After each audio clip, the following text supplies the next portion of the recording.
وہ بلاول بھٹو کے نانا کو جس کے نام کی وہ سیاست کر رہے ہیں، وہ نواز شریف صاحب کہہ رہے ہیں کہ یہ کتے انگریزوں کے لڑانے والے، اور محترمہ کے بارے میں وہ کیا بات کر رہے ہیں، لیکن انہوں نے بلا لیا مریم نواز صاحبہ کو اپنے پاس اس لیے. اور وہ جو مریم صاحب ہیں وہ بھی اتنی باغیرت ہیں، اتنی ہمت ہے ان میں بلاول صاحب کی طرح کہ اس نے کہا آصف علی زرداری صاحب نے، انہوں نے کہا کہ وہ ایک ناسور بن چکے ہیں. اب آپ کو پتا ہے ناسور کا کیا مطلب ہے، لیکن وہ چل کے ان کے گھر آ کے بیٹھ گئی. نواز شریف کے بارے میں کہا، نواز شریف کے بارے میں کہ وہ ایک ناسور ہیں اور اب وہ جیل جائیں گے، جیل اب گھر نہیں جائیں گے، جیل جائیں گے.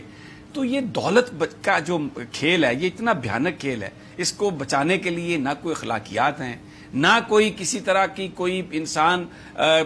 میں سمجھتا ہوں کہ عام آدمی کو دیکھ لیں، پاکستان کا ایک عام آدمی اگر آپ اس کے کسی بزرگ کو گالی دیں، وہ اس کے گھر نہیں جاتا. اس کو معاف بھی کر دے تو وہ کہتا ہے بھائی تو نے میرے باپ دادا کو گالی دی تھی، میں نہیں جاتا. لیکن یہ اربوں روپے کی کرپشن کا مال ہے، اس کو بچانا ہے. گالی دی ہوئی ہو کچھ، وہ دیکھیں حاصل بزنجو کے والد کو ذوالفقار علی بھٹو نے غداری کے الزام میں اندر بھیج دیا. ان کو جو یہ بیٹھے ہوئے ہیں وہاں پر اے این پی کے لوگ، آج بھی وہ لائیو ریفرنس ہے، اس کا فیصلہ چیلنج نہیں ہوا. ان سب کو کہا کہ یہ انڈیا کے ایجنٹ ہیں، سپریم کورٹ آف پاکستان نے، اور یہ ریفرنس بھیجا تھا ذوالفقار علی بھٹو صاحب نے. وہ آ کے بیٹھ گئے.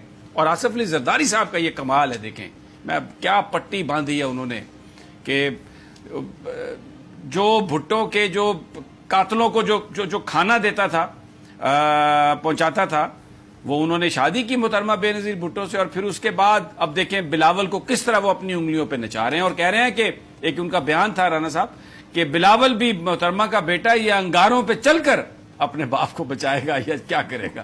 تو یہ تو دولت تو پتہ نہیں کیا کچھ کرا دیتی ہے رانا صاحب. سبسکرائب کریں اور بیل دبائیں تاکہ کوئی خبر رہ نہ جائے.